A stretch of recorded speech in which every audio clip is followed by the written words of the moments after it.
ঘুরতে যায়নি এমন মানুষ পাওয়া দুষ্কর। আর পুরী ঘুরতে গেলেই মোটামুটি সাইট সিনে যে জায়গা আমরা যাই সেটি কোণার্ক সূর্য মন্দির। ভারতবর্ষে যে কটি মন্দির ঘিরে রয়েছে রহস্য, তার মধ্যে কোণার্ক সূর্য মন্দির অন্যতম। বলা হয় এই সূর্য মন্দিরটি সূর্য দেবতার রথের আদলে তৈরি। এখানে আপনি 7টি ঘোড়া দেখতে পাবেন, যে 7টি ঘোড়া 7টি দিনের প্রতীক। রয়েছে 12 জোড়া চাকা, অর্থাৎ 24টি চাকা, মানে 24 ঘন্টার প্রতীক।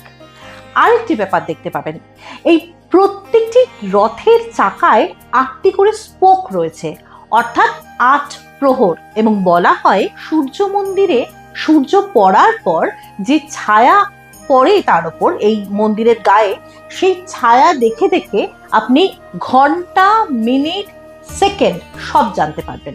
এগুলো ইউজুয়ালি গাইডরা আমাদের বলেই থাকেন। কিন্তু কখনো ভেবে দেখেছেন যে সূর্য মন্দিরের ভেতরে কখনো ঢুকতে পারিনি কেন আমরা? কারণ সূর্য মন্দিরের দরজা বিগত 121 বছর ধরে বন্ধ। 1901 সালে সেখানকার গভর্নর জন উডবার্ন উনি এই দরজাটি বন্ধ করেন। এবং আরেকটা মজার বিষয়, সেখানে অষ্টধাতুর একটি সূর্য মূর্তি ছিল যেটি ভাসমান থাকত।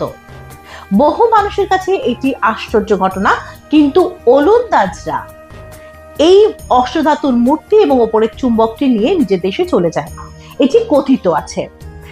যেহেতু চুম্বকটি সরিয়ে নিয়ে গেছিল ওলন্দাজরা, সেহেতু এই মন্দিরটির ভিত দুর্বল হয়ে পড়ে। এই মন্দিরটি রক্ষা করার জন্য 1901 সালে সেখানের যিনি গভর্নর ছিলেন জন উডবার্ন, তিনি মন্দিরের দরজাগুলি বন্ধ করে দেন এবং ভেতরে বালি ভর্তি করে দেন, যাতে কিনা কোনো বিপর্যয়ে মন্দিরটি ভেঙে না পড়ে। ভাবুন, একটি মন্দির যেখানে চুম্বক ছিল মাথার ওপর, সেই চুম্বকের আকর্ষণে যতগুলি জাহাজ আসতো তাদের কম্পাস কাজ করতো না এবং তারা দিকভ্রষ্ট হয়ে পড়তো। 52 মেট্রিক টনের চুম্বক, ভাবতে পাচ্ছেন? এমনই এক রহস্যময়তায় ঘিরে রয়েছে এই কোণার্ক সূর্য মন্দির। এরকম অসংখ্য মন্দির রয়েছে ভারতবর্ষের আনাচে কানাচে। আজকে এ পর্যন্তই। আবার আসবো অন্য পর্বে অন্য কোনো গল্প নিয়ে। ভালো থাকবেন। নমস্কার।